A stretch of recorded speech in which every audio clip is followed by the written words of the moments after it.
I used to think that I was doing everything right with Kibble until I started asking questions that nobody could answer.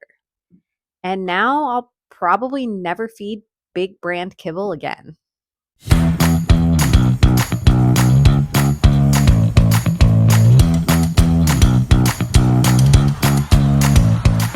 Welcome to Straight Up Dog Talk, where big feelings are welcome, judgment is off the table, and doing better for our dogs means a willingness to sit down and learn. I'm Em, a certified professional canine nutritionist, virtual dog trainer, enrichment specialist, and retired vet tech. Today, we're diving into something that I care about deeply: your dog's food. If you've ever wondered what's in that bag of kibble, or if feeding raw is actually safe, or even if there's just a better way to support your dog's health long term, this is the episode for you. My deep dive with nutrition all started because of Toby. About 4 years ago, Toby was diagnosed with pancreatitis, and I suddenly became hyper aware of everything that was going into his bowl and what was causing him to have flare ups. Every treat, every ingredient, every label. I researched everything. The research sent me down a rabbit hole of canine nutrition. And the more I learned about how commercial kibble is made, the more concerned I became. The extreme processing, the high carbohydrate content, the misleading marketing. The more I realized how little control I actually had about what was going into my dog's bodies. I started making changes, slowly at first, like food toppers, removing unnecessary carbs, switching proteins, or maybe even just a little bit of fish to help with the omega-3s and omega-6s. Eventually, though, I transitioned Fitz to a raw diet, and the transformation I saw, it blew me away. Toby's situation is a little bit different, and even though he is the one that set me on this journey, because of his medical condition, the pancreatitis, he can't go fully raw because the fats trigger the pancreatitis. But that doesn't mean that his food hasn't been upgraded and elevated as well. It has. I still add fresh, whole food to his bowl every single day to support him the best way I can. At some point into this journey, I realized that a lot of people were coming to me and asking me things like, hey, what brand of food are you feeding? What do you know about balanced raw diets? And even, what do I do if my dog can't handle a raw diet?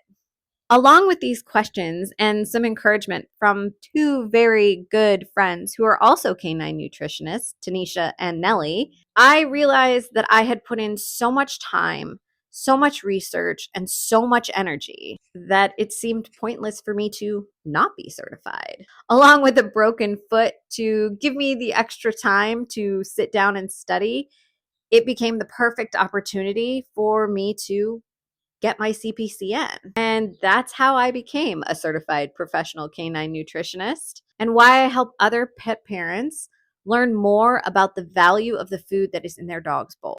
I had so many questions, and because I had people to turn to, it made me realize how important it was for me to be a person that somebody could turn to.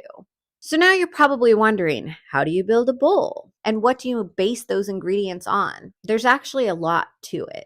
But to put it simply, I build every meal around balance, variety, and bioavailability.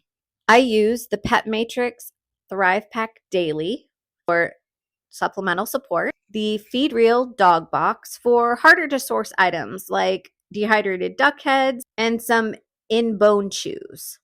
Everything is all natural, dehydrated. And yes, it smells just a little bit, but as the stickers and the packages say, that's how you know it's real. I also use a mix of raw meaty bones, organ meats, muscle meats, seafoods, and a variety of vegetables, raw milk, and some fruits.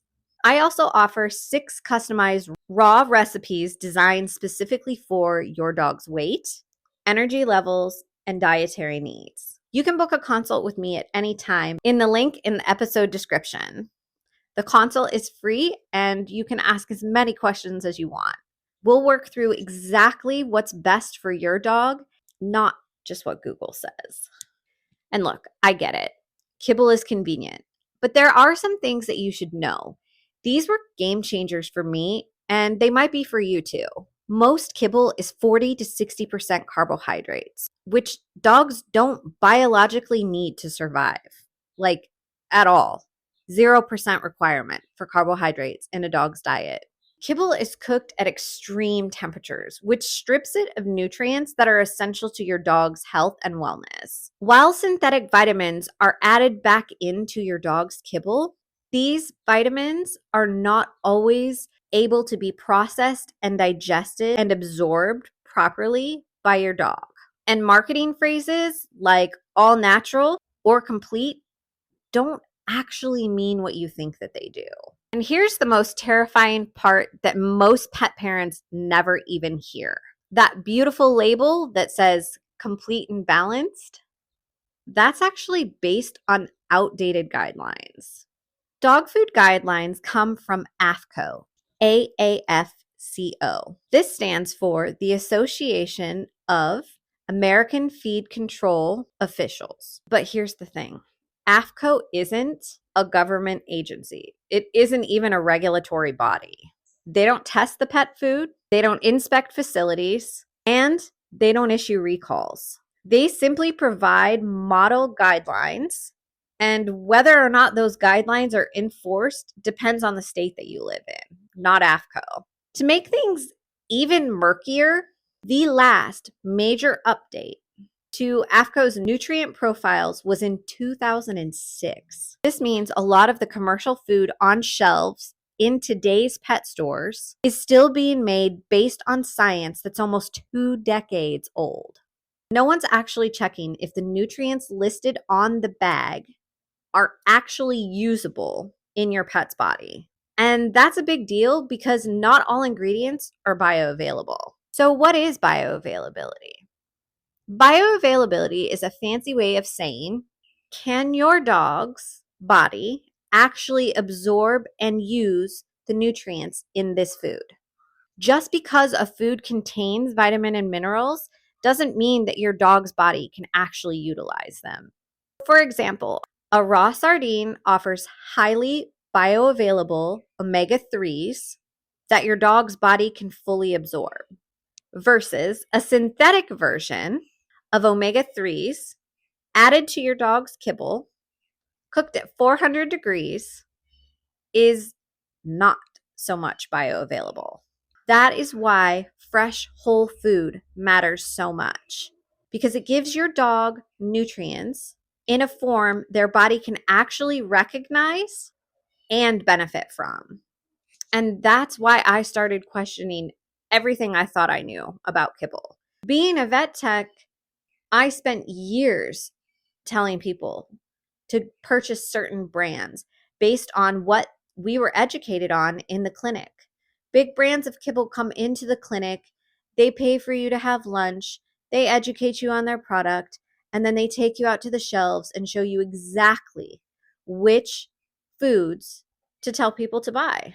But they don't break down what's inside the bag. And they certainly didn't tell me about bioavailability or synthetic vitamins. Maybe you're not ready to take the plunge, and I totally get that. Maybe you just want to know what you can do now, some small steps to benefit your dog's gut through their bowl. You can do that by simply adding a few things. You can add an egg. For a dog Fitz's size, approximately 50 pounds, every 2 or 3 days is totally fine. A larger dog can have an egg every day, and a very small dog can maybe have one once a week. You can rotate in seafood for omega-3s. Really great ones for this are sardines and smelt. Make sure that if you're using canned fish, you never use anything that is smoked or has oil as its preservative. Using things like goat milk, kefir, or goat yogurt is great for gut support. Include some berries like blueberries or blackberries for great antioxidant support. Vegetables like dark leafy greens can be used as toppers, along with other various items that I'd be happy to discuss with you. Building your dog's bowl isn't about perfection. It's about intention.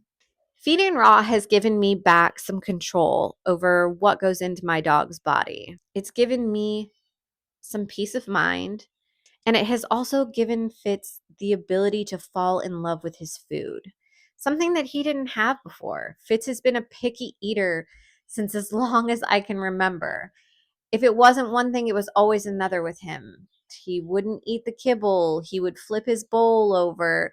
He would nose it around and not necessarily eat much for days.